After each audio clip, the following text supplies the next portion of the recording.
All right, today we're going to zoom way in, down to the molecular level, to get a look at the unsung giants of the biological world, polysaccharides.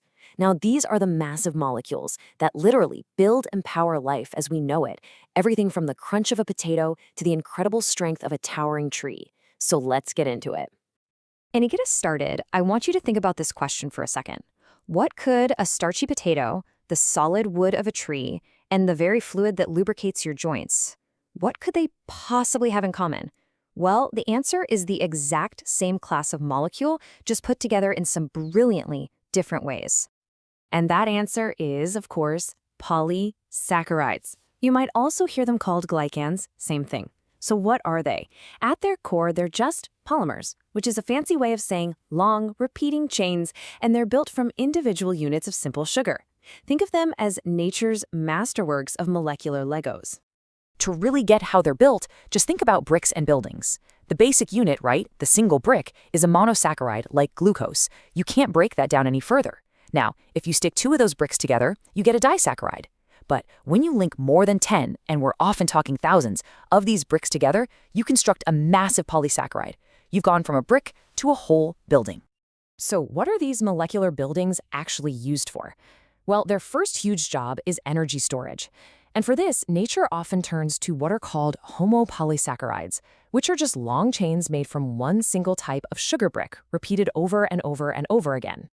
So in plants, all that energy gets stored as starch, but starch isn't just one thing. It's actually a mix of two different polymers. First, you've got amylose, which is a simple, unbranched helix of glucose, just a spiral staircase of sugar. But then you have amylopectin. It's also a chain of glucose, but it has all these branches sticking out. And that branched structure is absolutely key. It gives enzymes lots of different places to latch on and start breaking it down, making it super easy for the plant to access its stored energy when it needs it. And you know what? Animals do something really similar. We use a molecule called glycogen, which people sometimes call animal starch. We store it in our liver and muscles. And if you look at its structure, it's basically amylopectin on steroids. It is so highly branched. And this extreme branching is perfect for us, right? Because it means we can release a massive flood of glucose for energy almost instantly. It's exactly what you need for that fight or flight response. Okay, but polysaccharides do way more than just store energy. They also provide incredible strength. They're basically the world's best biological building material. And what's amazing is that the main brick is often that very same simple glucose molecule we've been talking about.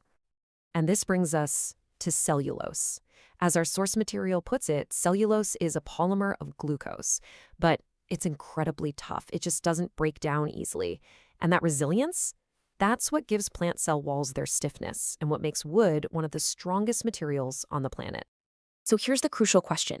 Both starch and cellulose are made of glucose. So why is one a food we can digest and the other is basically indigestible fiber?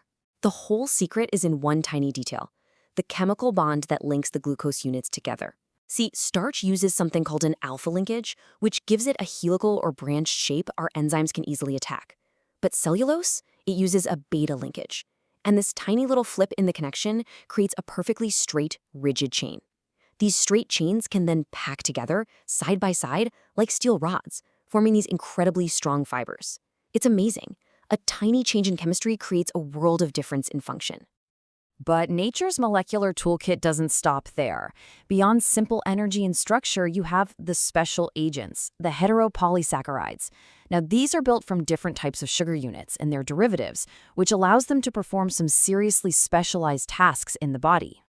These molecules, which you'll often hear called glycosaminoglycans, or JAGs for short, are polymers made from a whole mix of different monosaccharides. They often have other things attached, like amino sugars and uronic acids, and it's this complexity that allows for this incredible range of functions inside our own tissues. So let's meet our first special agent, hyaluronic acid. If you've ever wondered what keeps your joints moving smoothly without grinding together, well, you're looking at it. And this brings us right back to that question I asked at the beginning. Hyaluronic acid is a major player in the synovial fluid in your joints, and it's also in your eyes and skin. It's made of these repeating units of two different sugar derivatives, and its unique structure lets it trap a ton of water, creating this viscous gel-like substance that is just the perfect natural lubricant and shock absorber.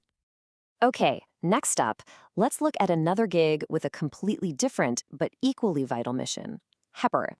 Heparin is produced by special cells in your liver, your lungs, and other organs, and its job is to prevent your blood from clotting when it shouldn't. Its real power comes from its unique structure. It is packed with these things called sulfate groups, which carry a strong negative charge. This super high density of negative charges makes it strongly acidic, and that allows it to bind to the proteins that regulate clotting, basically acting as the body's own natural blood thinner.